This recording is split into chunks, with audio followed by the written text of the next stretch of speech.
उपमुख्यमंत्री एकनाथ शिंदेंचे श्रीनगरमध्ये सध्या बॅनर झळकतात। शिंदेंच्या शिवसेनेकडून श्रीनगरमध्ये महारक्तदान शिबिराचं आयोजन केलं गेलंय। सांगलीतील 1200 पैलवान यामध्ये रक्तदान करणार आहेत। एकनाथ शिंदे, उदय सामंत यांची शिबिराला उपस्थिती सुद्धा असणार आहे। सांगलीतील 1200 पैलवान या रक्तदान शिबिरामध्ये रक्तदान करणार अशी माहिती समोर येते आहे। आज या ठिकाणी श्रीनगरमध्ये पण भगवमय वातावरण झाल्याचं पाहायला मिळतंय। कसा एक माहोल आहे आणि आजच्या उपक्रमाबद्दल काय सांगाल? नाही, आज आपण भारत स्वतंत्र झाल्यानंतर पहिल्यांदा असं महारक्तदान शिबिर हे महाराष्ट्र राज्याचे उपमंत्री एकनाथजी शिंदे साहेब यांच्या नेतृत्वामध्ये होत आहे। आणि ज्या टायमाला हे पहिलगाम हल्ला झाला बेशरम व्हॅलीमध्ये, त्यावेळेस तिथं आपला आदिल हुसेन शाह म्हणून आदिल हुसेन शाह एक त्याचा देहांत झाला। तर त्या कुटुंबांना साहेबांनी जिम्मेदारी घेतली व साहेबांचं पूर्ण कुटुंबाची जिम्मेदारी घेतल्यानंतर साहेबांनी पहिले त्यांना आम्ही आर्थिक मदत केली, त्यानंतर त्यांना कुटुंबांना घर पण बांधून देत आहोत। एक 20-25 दिवसामध्ये घर पण कंप्लीट होईल। ज्या टायमाला कळलं की या कुटुंबांना आदिल हुसेन शाहची की एकनाथ शिंदे साहेब येत आहेत, त्यानंतर तुरंत ते कुटुंबामध्ये आम्हाला साहेबाला भेटायचे आणि ते कुटुंबात साहेबाला आदिल हुसेन शाहचं कुटुंब साहेबाला भेटायला येत आहे। आपण पाहिलं तर शिवसेनेची पायामुळं आहेत ती फक्त महाराष्ट्रात नाही तर महाराष्ट्राच्या कानाकोपऱ्यातून पसरून ती आता विस्तारलेली आहेत, जगाच्या आणि या ठिकाणी आहेत, भारताच्या कानाकोपऱ्यापर्यंत पोहोचलेली आहेत। कशा प्रकारे शिवसेनेचा विस्तार आहे तो होतोय, तुम्ही एक निरीक्षक आहात, कशा प्रकारे घोडदौड सुरू आहे? नाही, आता तुम्ही बघत आहात की जसं की साहेबाला इथं आपल्याला इलेक्शन पण लढायचं नव्हतं किंवा आपलं इलेक्शन कुठलं आलेलं नाहीये, पण तरी सुद्धा साहेब लोकांना, गोरगरिबांना मदत करतायत।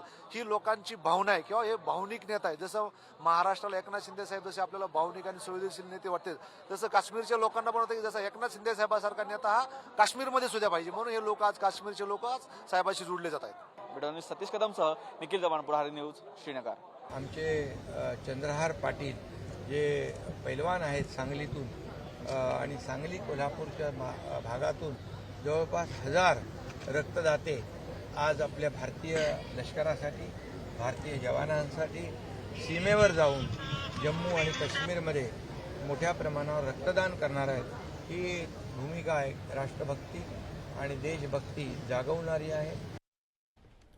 तर आपण हे दृश्य बघू शकतोय। शिंदेंच्या शिवसेनेकडून श्रीनगरमध्ये महारक्तदान शिबिराचंही आयोजन केलं गेलेलं आहे। सांगलीतील जवळपास 1200 पैलवान आहेत, ते या रक्तदान शिबिरामध्ये रक्तदान करतील आणि त्याआधीची ही दृश्य खरं तर उपमुख्यमंत्री एकनाथ शिंदे यांचे हे बॅनर झळकताना बघायला मिळतात।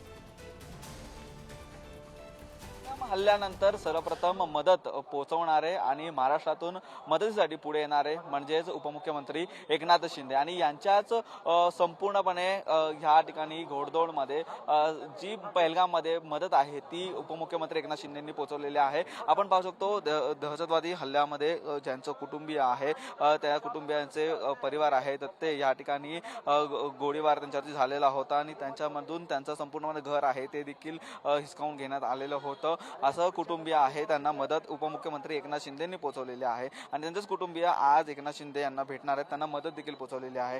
जी बहुत खुश हैं। आप भी देखते हो कि यहाँ कितने सारे लोग यहाँ एकनाथ जी शिंदे को देखने के लिए आए हैं। तो हमने जब ये सुना तो हमारी चाहत भी थी कि हम भी जाके उससे मुलाकात करें और एकनाथ जी शिंदे से मिले, क्योंकि जो ये वाक़ा हुआ बैसरन का, तो उसने जो वाक़े को देख के, जो वहाँ के हालात थे उनको देख के, तो उन्होंने हमारे घर में अपनी टीम भेजी और हमारे घर की हालत देखी और हमारे साथ हिम्मत बढ़ाई।